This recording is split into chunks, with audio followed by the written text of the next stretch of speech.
आज की ये प्रेस वार्ता जो जिस तरीके से चुनाव के पहले तो मोदी जी कहते थे कि अब की बार क्या कहते थे, बहुत हुआ महंगाई की मार, अब की बार मोदी सरकार। लेकिन जब से ये सरकार आई है आप लगातार देख रहे हैं कि महंगाई के मसले पर अगर किसी एक आदमी की कमर टूट रही तो है आम आदमी। लगातार। और अभी हाल में जिस तरीके से खासतौर 2 मसलों पे, बल्कि मैं कहूं 3 मसलों पे, एलपीजी के दाम इतिहास में पहली बार इतने ज्यादा बढ़े हैं, पहली बार। और जब मोदी जी ने सरकार संभाली थी उस वक्त अंतरराष्ट्रीय बाजार के अंदर पेट्रोल की जो कीमत थी वो $129 पर बैरल थी। और आज जब मैं आपसे बात कर रहा हूं तो $53 पर बैरल है, यानी तकरीबन $75 कम हुआ है। उसके बावजूद भी आज दिल्ली के अंदर पेट्रोल $71 प्रति लीटर के हिसाब से बिक रहा है, जबकि कायदे से 30 या 40 रुपए होने चाहिए। एलपीजी $89 के हिसाब से बढ़ा दी गई है, इतिहास में पहली बार इतना बढ़ा है। और साथ ही साथ अब आप बैंक में जब ट्रांजैक्शन करेंगे तो खामखा आपको अपनी जेब से ₹150 4 ट्रांजैक्शन के बाद जब आप करेंगे तो आपको देना पड़ेगा। तो ये अकेली आजादी के बाद की ऐसी सरकार है जो लगातार आम आदमी की कमर तोड़ रही है महंगाई को लेके। और हालत यह है कि अगर आप कुछ बोलिए तो कहते हैं आप लोग देश के खिलाफ बोल रहे हैं, आप पाकिस्तान चले जाइए। आईएसआई के एजेंट बीजेपी और एबीवीपी में पकड़े जाते हैं, आप लोग देख लीजिए उसको। चाइल्ड ट्रैफिकिंग करने वाले बीजेपी के लोग हैं, उसमें भारतीय जनता पार्टी के एक बहुत बड़बोले नेता कैलाश विजयवर्गीय तक का नाम आ रहा। लेकिन अगर आप बोलो तो कहें आप पाकिस्तान चले जाओ। गुजरात के अंदर नलिया कांड हो रहा, जहां पे बीजेपी के लोग और नेता सामूहिक महिलाओं का बलात्कार के गंभीर आरोप उनके ऊपर लग रहे हैं और केस को रफा दफा करने की कोशिश की जा रही। अभी आसनसोल में एक आदमी पकड़ा गया है जो सामूहिक बलात्कार कांड में, उसका नाम आया वो भी बीजेपी का। मुरैना में एक आदमी पकड़ा गया जो भी बीजेपी का है, उसके ऊपर भी महिलाओं को लोभ देकर उनका सामूहिक बलात्कार करने का प्रयास।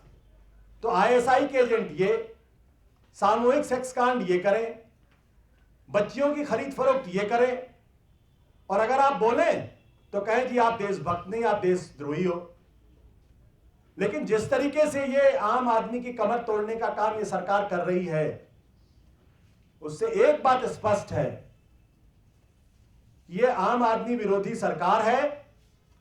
और कहीं ना कहीं खासतौर पर बैंकों के लेन देन का जो मसला है उससे साफ लगता है कि बैंकों के साथ मिलकर कोई बहुत बड़ा घोटाला ये सरकार कर रही है। बाकी की जानकारी आपको राघव जी। दोस्तों, 3 विषय विस्तार से आपके समक्ष रखेंगे। पहला, गैस सिलेंडर के मामले में नोटबंदी की आर्थिक अराजकता इस देश में लागू करने के बाद, जिसमें मजदूर का काम छिन गया, किसान की जान चली गई, उसको दाम नहीं मिल रहे और कई लोग जो लाइनों में खड़े उनके प्राण छीन लिए गए, उसके बाद एक और प्रहार मोदी सरकार ने अभी हाल ही में करा। 1 मार्च से, जैसा कि आप सब जानते हैं, कि रसोई गैस सिलेंडर के दाम ₹86 से बढ़ा दिए गए हैं। यानी कि रसोई गैस सिलेंडर अब ₹737 में मिला करेगा। ये पिछले 30 दिन में दूसरी बारी इन लोगों ने रेट बढ़ाए हैं मोदी सरकार ने। पहली बारी इन्होंने 1 फरवरी को बढ़ाए थे और अब 1 मार्च से ₹86 बढ़ा दिए हैं। और जो इस बार बढ़ोतरी करी है, इजाफा करा है ₹86 का, ये आजाद भारत के इतिहास में सबसे बड़ा इजाफा है। मोदी सरकार ने काले अक्षरों में एक और इतिहास रचा है कि आजाद भारत के इतिहास में कभी भी रसोई गैस सिलेंडर में इतना इजाफा नहीं करा गया। दूसरी चीज, पिछले 6 महीने में मोदी सरकार योजनाबद्ध तरीके से गरीब आदमी की जेब पर प्रहार करे जा रही है और एलपीजी गैस सिलेंडर यानी कि रसोई गैस सिलेंडर के दाम योजनाबद्ध तरीके से बढ़ाए जा रहे हैं। जो सिलेंडर सितंबर 2016 में 486 रुपए का मिला करता था, अब वो सिलेंडर 737 रुपए 50 पैसे में मिलेगा, यानी कि 58% का इंक्रीज इन लोगों ने, अगर आप आंकड़ों के हिसाब से देखें तो इन लोगों ने करा है पिछले 6 महीनों में। दूसरी चीज, जो 5 किलो का छोटा सिलेंडर होता है, जो गरीब आदमी इस्तेमाल करता है, जो पिरामिड में सबसे नीचे आता है, कतार में सबसे अंत में खड़ा है, वो गरीब आदमी, उसकी कमर पे भी इन लोगों ने प्रहार करा है, उसकी कमर तोड़ी है और 5 किलो के गैस सिलेंडर में 30 रुपए 50 पैसे का इजाफा करा है। ये लोग कहते हैं कि हम महंगाई रोकेंगे, पर जिस योजनाबद्ध तरीके से ये लोग बढ़ा रहे हैं, ये आपके समक्ष है। दूसरी तरफ मोदी जी कहते हैं कि एलपीजी सिलेंडर की सब्सिडी छोड़िए। अब जब मोदी जी के मुंह से एलपीजी शब्द निकलता है तो लोग उसको लिक्विफाइड पेट्रोलियम गैस नहीं समझते हैं, लोग उसको लूट, प्लंडर और ग्राफ्ट समझते हैं। ऐसी हालत हो गई है। जब इनसे पूछा जाता है कि भाई आपने रेट क्यों बढ़ा दिए, तो कहते हैं कि अंतरराष्ट्रीय बाजार में पेट्रोलियम पदार्थों के दाम बढ़े तो हमने दाम बढ़ा दिए, हमने सब कुछ डीरेगुलराइज कर दिया है। यही बात आप उनकी पेट्रोल डीजल के जब दाम बढ़ाते हैं तो आप सुनते हैं। अब इनका असली चेहरा भी आपके समझ रखना जरूरी है। यह एक आरटीआई है जो भारत सरकार ने 7 दिसंबर 2016 में जारी करी थी। यह आरटीआई कहती है कि 10 दिसंबर 2013 को अंतरराष्ट्रीय बाजार में कच्चे तेल के दाम थे $102 प्रति बैरल। 10 दिसंबर 2013 में कच्चे तेल के अंतरराष्ट्रीय बाजार में दाम था $102 प्रति बैरल। यह रेट गिरकर 10 नवंबर 2016 को $43 पे आ गया है। जब इतना बड़ा गिरावट, मतलब 50% से अधिक की गिरावट कच्चे तेल के दामों में अंतरराष्ट्रीय बाजार में देखी गई, तो मोदी सरकार ने पेट्रोल का एक भी दाम कम नहीं करा। मैं आपको बता देता हूं, 2013 में जब $102 प्रति बैरल था तो पेट्रोल का दाम था 53 रुपीस। आज 2016 में जब $43 प्रति बैरल रेट आया अंतरराष्ट्रीय मार्केट में, तो मोदी जी की सरकार के पेट्रोल के दाम अभी भी 56 रुपए हैं, यानी कि 53 रुपए से दाम गिरना चाहिए था, उसकी जगह इन्होंने बढ़ा दिया, 56 रुपीस कर दिया। तो जब कच्चे तेल के दाम गिर रहे हैं, आपको पेट्रोल और डीजल के दाम डोमेस्टिक मार्केट में गिराने चाहिए। आप दाम गिरा नहीं रहे, आप दाम बढ़ा रहे हैं। ये इनकी सच्चाई है। इन्हीं की सरकार की जो आरटीआई लगी थी उसकी जानकारी इन्होंने खुद दी है। तो इस प्रकार का, और अब आज 71 रुपए है। तो इस सरकार की जो सच्चाई है, जो झूठ बोलने की आदत है कि भाई जो मर्जी बोलकर वोट ले लिए जाए और अपने वादों को ना पूरा करा जाए और गरीब आदमी पर वार करा जाए और अमीरों की और कुछ 50 इनके जो दोस्त हैं उनकी सेवा करी जाए, उसी पर यह सरकार आगे बढ़ रही है। दूसरा विषय, नोटबंदी के बाद, जब नोटबंदी के दौरान आप सबके खून पसीने की कमाई को इन लोगों ने बैंकों में जमा करा दिया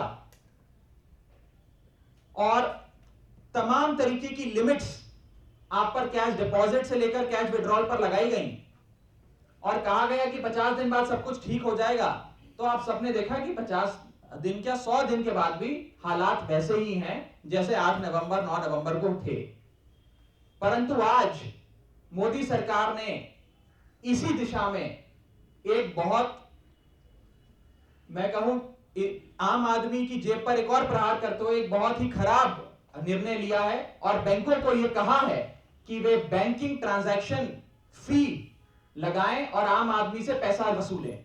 यानी कि अब आप यदि महीने में 4 कैश ट्रांजैक्शन से अधिक यदि कैश ट्रांजैक्शन करते हैं, यानी कि कैश विड्रॉल या कैश जमा कराना, बैंक से कैश निकालना या बैंक में कैश जमा कराना, वो केवल 4 बारी कर सकते हैं। यदि 4 से अधिक आप एक महीने में करते हैं तो आपके ऊपर 150 रुपए प्रति ट्रांजैक्शन के हिसाब से कॉस्ट लगाई जाएगी। आपको 150 रुपए प्रति ट्रांजैक्शन के हिसाब से भुगतान करना पड़ेगा।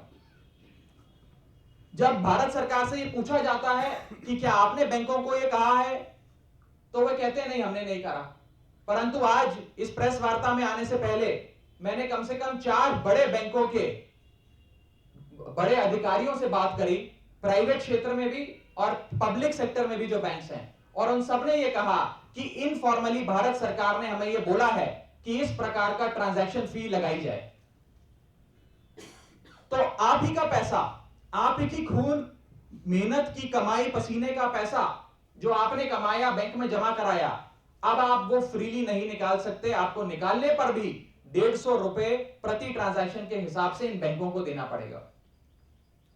यदि आप ध्यान से सोचें कि इसके पीछे ऑब्जेक्टिव क्या है, इसके पीछे मकसद क्या है मोदी सरकार का, तो आप ये पाएंगे कि मकसद केवल एक ही है कि बैंकों के पास जो पैसा है, जो उनका खजाना है, उसमें बढ़ोतरी हो, उनके पास ज्यादा से ज्यादा आम जनता का पैसा आए, और फिर जब बैंक के पास ये पैसा आए तो इस पैसे से अमीरों के, जो मोदी जी के 50 दोस्त हैं, उनके लोन माफ करे जाएं, उनको बड़े बड़े लोन बांटे जाएं। ये मकसद है।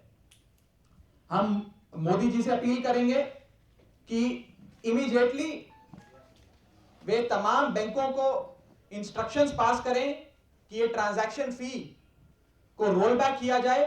ये बिल्कुल सीना, ये जिसे कहते हैं दिन दहाड़े चोरी है, आम जनता की जेब पर बहुत बड़ा प्रहार है।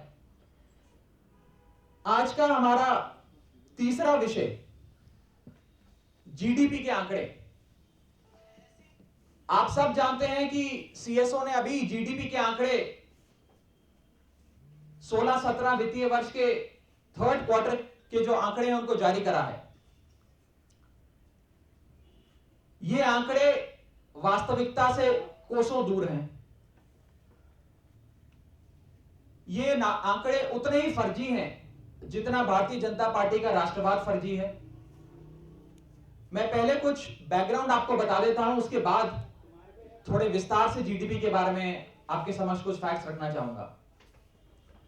जनवरी 2015 में जब भारत सरकार ने जीडीपी जिस प्रकार से कैलकुलेट होता है उसको बदला, तब उनकी सरकार के वरिष्ठ लोग, रघुराम राजन जैसे लोग, अरविंद सुब्रमण्यम जैसे लोग, उन लोगों ने इनकी जीडीपी की जो कैलकुलेशन है उस पर सवाल खड़े करे और कहा कि शायद ये जीडीपी का जो आंकड़ा भारत सरकार, मोदी सरकार दे रही है, ये ठीक नहीं है। उस समय की बात है, जनवरी 2015 की। वही आज भी चल रहा है। आज हम मार्च 2017 में खड़े हैं और जो सीएसओ के आंकड़े आए हैं उसके हिसाब से जीडीपी अक्टूबर से दिसंबर के क्वार्टर का 7% और 7% के ऊपर का आंकड़ा भारत सरकार ने दिया है, जो सरासर वास्तविकता से दूर है, कोसों दूर है। और इसमें मोदी सरकार ने एक हाफ ट्रूथ्स, ब्यूटीफुल लाइज और स्टैटिस्टिकल इल्यूजन का प्रयोग करते हुए एक कॉकटेल बनाया है, जिसके जरिए इस प्रकार के मनगढ़ंत आंकड़े आपके समक्ष पेश करे हैं। मैं 3-4 विषय इसमें बस आपके समक्ष रखना चाहूंगा। पहली बात तो यह है कि जब आप तमाम इंडस्ट्री से बात करें, चाहे वो ऑटो सेक्टर हो, चाहे वो सीमेंट सेक्टर हो, चाहे वो रियल एस्टेट सेक्टर हो, चाहे वो सर्विस सेक्टर हो, चाहे एफएमसीजी सेक्टर हो, सब में भारी गिरावट देखी गई है इस 3rd क्वार्टर में। गाड़ियों की सेल डाउन है, स्कूटर, मोबाइल्स की सेल डाउन है, नेट एक्सपोर्ट नेगेटिवली कंट्रीब्यूट कर रहा है जीडीपी के टुवर्ड्स। फिर भी भारत सरकार कह रही है कि हमारे आंकड़े बढ़ गए हैं, हमारा जीडीपी बढ़ गया है। दूसरी चीज ये लोग कह रहे हैं कि पब्लिक स्पेंडिंग बहुत बढ़ गई है, प्राइवेट कंजम्पशन बढ़ गया है। अब मैं आपके समझ कुछ आंकड़े रखना चाहूंगा। Index of industrial production IPP जो भारत सरकार ही जारी करती है जो डेटा, उसके मुताबिक मैन्युफैक्चरिंग सेक्टर में अक्टूबर में 2.4% से गिरावट आई और दिसंबर में फिर 2% से गिरावट आई। तो कहां से बढ़ गया आपकी मैन्युफैक्चरिंग, कहां से बढ़ गई आपकी public consumption? Capital good segment में 3% की कॉन्ट्रैक्शन देखी गई, commercial vehicles, cement production, real estate sector में देखी गई। तो कहां से आपकी कैपिटल कंजम्पशन बढ़ गई, कहां से आपकी पब्लिक स्पेंडिंग बढ़ गई? बैंकिंग क्रेडिट ग्रोथ, यानी कि जो बैंक लोन देते हैं उससे भी यह नापा जाता है कि मार्केट में इकोनॉमी किस प्रकार से बढ़ रही है या घट रही है। बैंकिंग क्रेडिट ग्रोथ के अंदर भारी गिरावट देखी गई है अक्टूबर से दिसंबर के क्वार्टर में। पॉइंट ऑफ सेल मशीन जो रियल टाइम डेटा आपको कंजम्पशन का देता है कि भाई कंजम्पशन बढ़ रहा है कि घट रहा है, डेली आपके पास आंकड़े आते हैं। उन आंकड़ों को यदि आप उठा लें जो आरबीआई खुद जारी करता है, पॉइंट ऑफ सेल मशीन के आंकड़े बताते हैं कि कंजम्पशन में भारी गिरावट आई है। एक और चीज जो मैंने स्टैटिस्टिकल इल्यूजन की बात करी, जो कैलकुलेशन Q3 की जीडीपी की कैलकुलेशन जो भारत सरकार ने करी, इस बारी सीएसओ ने करी, उसमें जो Q3 के 2015-16 के जो आंकड़े बेस फिगर होता है उसमें भारी रिवीजन कर दिया गया। यदि ओरिजिनल Q3 2015-16 के आंकड़े उठाते और उसके हिसाब से ये कैलकुलेट करते तो इनकी जीडीपी कैलकुलेशन होती 6.2%। इन्होंने उस बेस फिगर को रिवाइज कर दिया, डाउनवर्ड रिवीजन कर दिया, उसके चलते इस कैलकुलेशन में इन्होंने जीडीपी को बढ़ाकर दिखा दिया। इस प्रकार से धोखाधड़ी हो रही है देश की जनता के साथ। टॉप 8 सेक्टर में जनवरी 16-17 में जो आंकड़े उन्होंने अपने रखे उसमें ये सामने रखा कि बहुत भारी गिरावट उनकी सेल्स में आई है। भारतीय मजदूर संघ जो बीजेपी का अपना सिस्टर ऑर्गेनाइजेशन है, उसने एक रिपोर्ट जारी कर कहा कि लगभग 2.5 लाख इंडस्ट्रियल यूनिट्स और स्मॉल स्केल इंडस्ट्रियल यूनिट्स बंद हो गए हैं नोटबंदी के चलते। ये कह रहे हैं कि इंक्रीज हुआ है। पिछले 7 साल में पहली बारी मैन्युफैक्चरिंग कंपनीज की सेल 3.7% से डाउन हुई है। ये कह रहे हैं कि हमारा जीडीपी बढ़ गया है। एफएमसीजी सेक्टर में अक्टूबर में 1.5% की गिरावट देखी गई। बिस्किट, स्नैक्स, शैम्पू, साबुन, वॉशिंग पाउडर की सेल में 20 से 40% की गिरावट देखी गई सेल्स में। Consumer goods, durable, non durable goods में भारी गिरावट देखी गई। इनफॉर्मल सेक्टर तो पूरा बर्बाद ही हो गया, जैसे कि मैंने आपको बताया कि दुकानें बंद हो गई लोगों की, कारखाने बंद हो गए, मजदूर बेरोजगार हो गए, सब बर्बाद हो गया।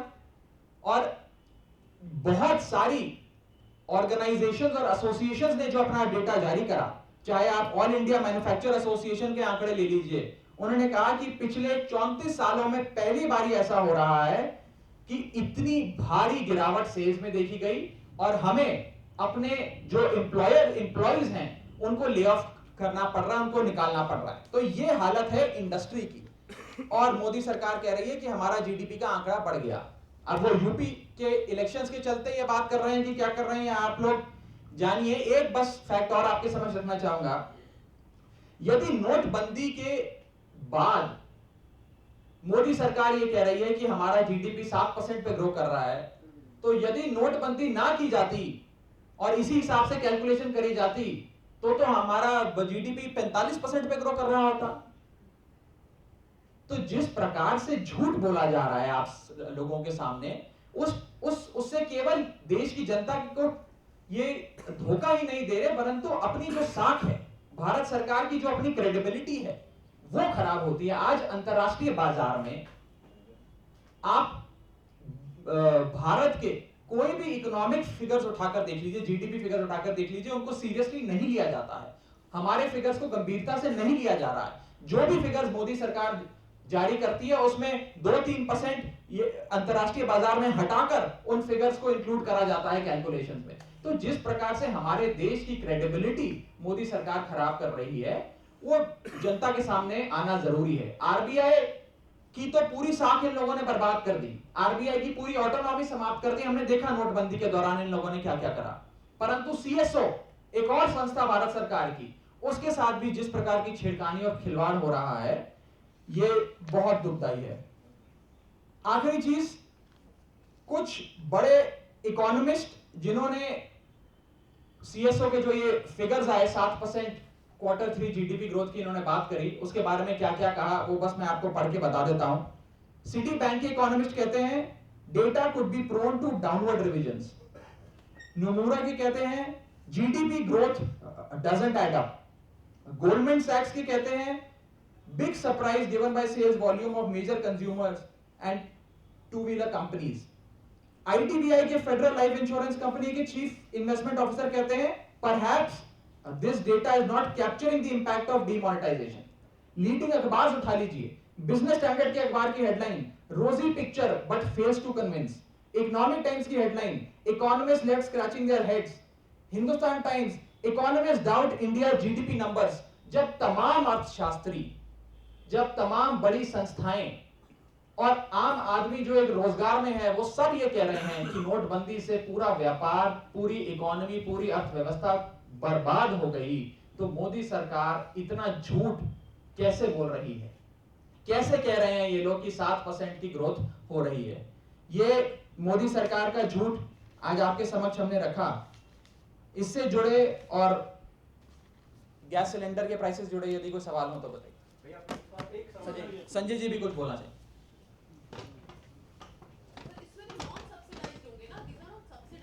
अभी पूछ लेना संवाद में आराम से। देखिए, राघव चड्ढा जी ने कई सेक्टर्स के बारे में बताया कि कैसे वहाँ गिरावट आ रही है, कैसे जीडीपी के आंकड़े फर्जी दिए जा रहे हैं, और इन्होंने इस बात पे चिंता भी व्यक्त की कि झूठे आंकड़े आप लोगों के सामने प्रस्तुत किए जा रहे हैं। दरअसल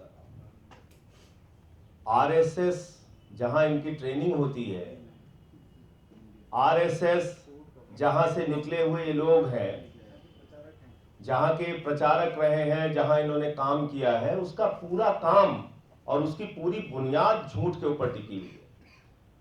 उससे निकले हुए लोगों से अगर आप अपेक्षा करें कि वो कोई सच्ची बात कहेंगे देश के सामने, तो ये मुझे लगता है देश के लोगों की गलतफहमी है। आज फिर एक बार गुरमेहर कौर के कांड के बाद देशभक्ति, राष्ट्रभक्त और राष्ट्र विरोधी की लाइन खींची जा रही है इस देश के अंदर, और ये बहुत ही दुर्भाग्यपूर्ण है। मुझे लगता है कि अगर इसी तरह से देश बढ़ता रहा तो अपने सारे कुकर्मों को छुपाने के लिए, अपने सारे गुनाह और अपराध को छुपाने के लिए, देश में महंगाई को दबाना हो, देश में भ्रष्टाचार को दबाना हो, देश में अपराध को दबाना हो, देश में गुंडागर्दी के मुद्दे को दबाना हो, तो सिर्फ और सिर्फ एक काम कीजिए कि किसी को भी तुरंत राष्ट्रद्रोही, राष्ट्र विरोधी घोषित कर दीजिए। कन्हैया कुमार के वॉइस सैंपल के पूरे इन्वेस्टिगेशन की रिपोर्ट अभी आई है, और उसमें बिल्कुल साफ तौर पे कहा गया कि राष्ट्र विरोधी नारे, भारत विरोधी नारे कन्हैया कुमार और उनके साथियों ने जेएनयू में नहीं लगाए थे। लेकिन बड़े अफसोस के साथ कहना पड़ रहा है कि जितनी प्रमुखता से चैनलों ने जेएनयू के छात्रों को राष्ट्रद्रोही घोषित करने की खबरें चलाई थी, अब इस रिपोर्ट को उस प्रमुखता से नहीं चलाया जा रहा है कि वो सारी बातें फर्जी और झूठी थी। अभी गुरमेहर कौर के पूरे मामले में भारतीय जनता पार्टी के लोग देश के लोगों को राष्ट्रभक्ति का प्रमाण पत्र बांटते हुए फिर से एक बार फिर रहे हैं, और यह कहा जा रहा है केंद्रीय गृह राज्य मंत्री हो या इनके हरियाणा का मंत्री हो या इनके नेता हो, यह कहा जा रहा है कि वहां राष्ट्र विरोधी नारे लगाए गए और यह बर्दाश्त नहीं किया जाएगा। अब किसने लगाया राष्ट्र विरोधी नारे? आम आदमी पार्टी का स्पष्ट तौर पे मानना है कि भाजपाई और आरएसएस के लोग देश का माहौल बिगाड़ने के लिए अपने कुछ लड़कों के माध्यम से पहले राष्ट्र विरोधी नारे लगवाते हैं, उसके बाद लड़ाई झगड़े करते हैं, महिलाओं को पीटते हैं, प्रोफेसर्स को मारते हैं, महिला प्रोफेसर्स के साथ बदतमीजी करते हुए उनके नेताओं के फोटो और वीडियो आते हैं। और मैं कहना चाहता हूं भारतीय जनता पार्टी के बारे में कि भारतीय जनता पार्टी आईएसआई एजेंटों की पार्टी है। इसको राष्ट्रभक्ति के बारे में बात करने का अधिकार नहीं है।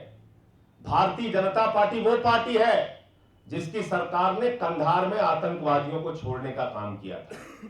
ये वो पार्टी है जिसने शहीदों के ताबूत में घोटाला किया था। ये वो पार्टी है जिसने आईएसआई के अधिकारियों को भारत की धरती पर बुलाकर पठानकोट की जांच करवाने का काम किया था। ये वो पार्टी है जिसके नेता नरेंद्र मोदी नवाज शरीफ के बर्थडे का केक काटने पहुंच जाते हैं।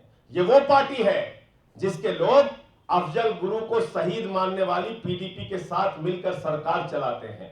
ये वो पार्टी है जिसकी मातृ संस्था आरएसएस ने 52 साल तक तिरंगा झंडा नागपुर के मुख्यालय पर नहीं फहराया।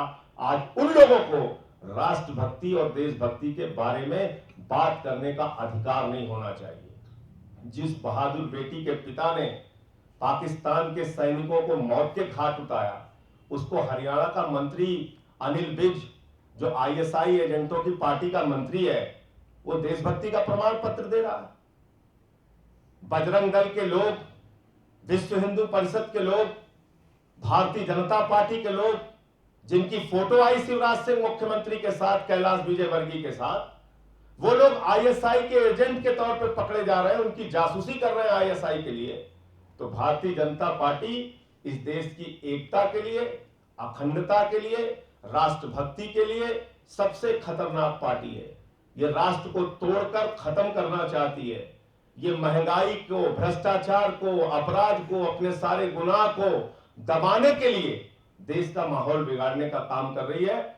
और इसलिए मैं मीडिया के मित्रों से भी अनुरोध करूंगा कि निष्पक्षता के साथ खबरों का आप प्रसारण कीजिए, नहीं तो जेएनयू कांड आज जैसे झूठा साबित हुआ है, रामजस कॉलेज का भी कांड पूरी तरीके से झूठ की बुनियाद पर फैलाया जा रहा है। और ऐसी परिस्थितियां आगे भी ये लोग पैदा करेंगे। पूरे उत्तर प्रदेश का चुनाव आज पूरा उसका सांप्रदायिकरण कर दिया गया है। आपने कभी सुना है देश का प्रधानमंत्री कब्रिस्तान और शमशान के ऊपर, ईद और होली के ऊपर बयान दे रहा है? ये दुर्भाग्यपूर्ण है। ये दुर्भाग्यपूर्ण परिस्थितियां हैं इस देश के लिए। अगर हम लोग नहीं जागे, नहीं सजग हुए, तो मुझे लगता है कि इस देश को टुकड़े टुकड़े में बांटने के लिए ये भारतीय जनता पार्टी पैदा हुई है और उसी काम में लगी।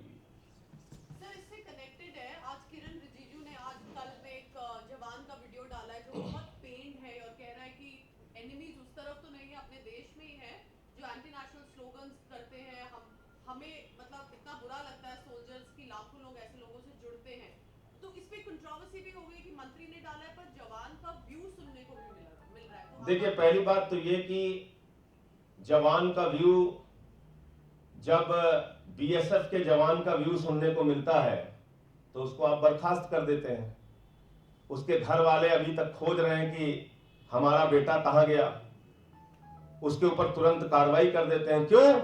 क्योंकि वो आपकी सच्चाई को बयान कर रहा है कि दाल ठीक से खाने को नहीं मिल रही है, रोटी ठीक से खाने को नहीं मिल रही है, हम देश की सीमा पर देश की सुरक्षा करने के लिए अपना सब कुछ लगाए हुए हैं, -10 डिग्री 20 डिग्री टेम्परेचर में खड़े हुए हैं। उसकी बात को तो आप उसके खिलाफ कार्रवाई करके उसको बर्खास्त कर देते हैं।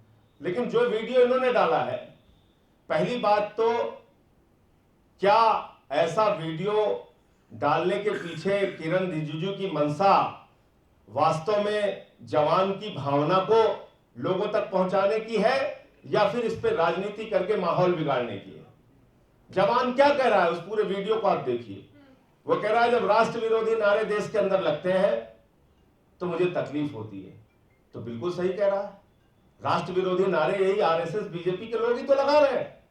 यही लोग तो देश का माहौल खराब कर रहे हैं। राष्ट्र विरोधी नारे लगाने वाले देश के दुश्मन है, वो कह रहा है। तो बिल्कुल सही कह रहा है, राष्ट्र विरोधी नारे लगाने वाले देश के दुश्मन है। लेकिन उस देश के दुश्मनों को, उन 6, 7, 8, 10 लोगों के खिलाफ जेएनयू में जो मुकदमा लिखा गया, जो दिल्ली पुलिस ने लिखा, मैं आपसे पूछना चाहता हूं, क्या आज तक राष्ट्र विरोधी नारे लगाने वाले और कश्मीर की आजादी के नारे लगाने वाले एक किसी इंसान को पकड़ा गया? किसी एक इंसान का नाम, किसी एक अभियुक्त का नाम बता दीजिए जिसको हमारे 56 इंच के प्रधानमंत्री की पुलिस ने पकड़ा हो आज तक। नहीं किया कार्रवाई। तो मैं वही तो कह रहा हूं कि असली बात लोगों तक पहुंचना जरूरी है, और असली बात यह है कि भारतीय जनता पार्टी खुद से, अपने लोगों से, आरएसएस के ट्रेंड वर्कर्स से, एबीवीपी के लोगों से राष्ट्र विरोधी नारे लगवाती है और फिर देश का माहौल बिगाड़ती है और पूरे देश में गलत मैसेज फैलाने का काम करती है। ये वो पार्टी है जिसने 3 घंटे में पूरे दुनिया में गणेश जी को दूध पिला दिया। झूठ फैलाने के मामले में इनकी मास्टरी है, इनसे कोई प्रतियोगिता नहीं कर सकता है। इसलिए मीडिया वालों से मैं फिर कहना चाहूंगा, बहुत सावधान रहिए।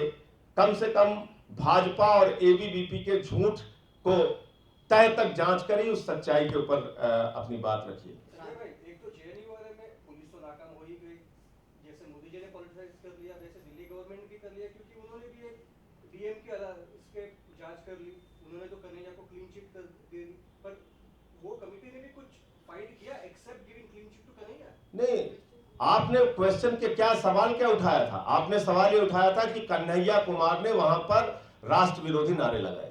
पूरे देश में यही तो माहौल बनाया गया, मीडिया में भी यही खबरें आई। बल्कि कन्हैया कुमार के मुंह से कई चैनल, तो मैं नाम नहीं लूंगा, उन्होंने तो मतलब बिल्कुल राष्ट्र विरोधी नारे दिखाए कि ये देखो कन्हैया कुमार राष्ट्र विरोधी नारे लगा रहा है। तो उसका सच सामने आना चाहिए। अभी जो रिपोर्ट आई है इन्वेस्टिगेशन की, उसमें भी यही आ रहा है। तो दिल्ली सरकार ने जो बात 6 महीने पहले कह दी, वो बात अब इन्वेस्टिगेशन में वही सच सामने आ रहा है।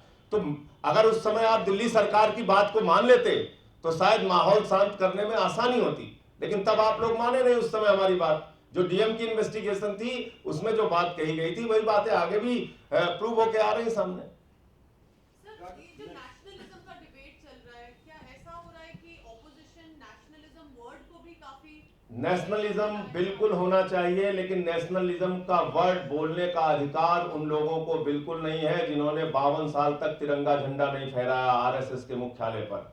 जो अंग्रेजों की दलाली करते रहे हैं, उनको कभी भी नेशनलिज्म के ऊपर बोलने का अधिकार नहीं है। जिन्होंने दंगे फसाद कराए, देश को तोड़ने का काम किया, वो नेशनलिज्म पे कैसे बोल सकते हैं? जिन्होंने शहीदों के ताबूत में घोटाला किया, जिन्होंने आईएसआई को भारत की धरती पे बुला के पठानकोट के घटना की जांच कराई, जिन्होंने अफजल गुरु को शहीद कहने वाली पार्टी के साथ मिलकर सरकार बनाई, उनके मुंह से राष्ट्रवाद शब्द निकलना ही नहीं चाहिए। उनको तो देशभक्ति और राष्ट्रभक्ति पर बोलने का अधिकार नहीं है भाजपाइयों को। ये बोलते कैसे मुझे समझ में नहीं आता।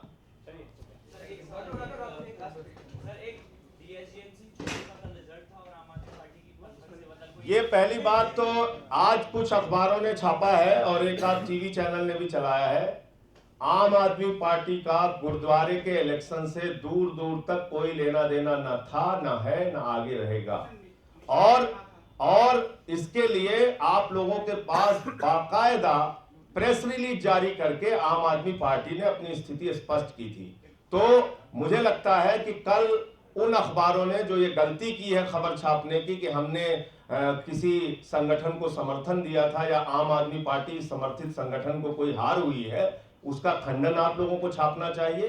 कृपा करके ये भाजपाई फार्मूला जो है ये कम से कम टीवी मीडिया में, अखबारों में ना आए तो बहुत अच्छा है। ये पूरी तरह से सरासर झूठ है। आम आदमी पार्टी का गुरुद्वारे के इलेक्शन से दूर दूर तक कोई लेना देना नहीं था।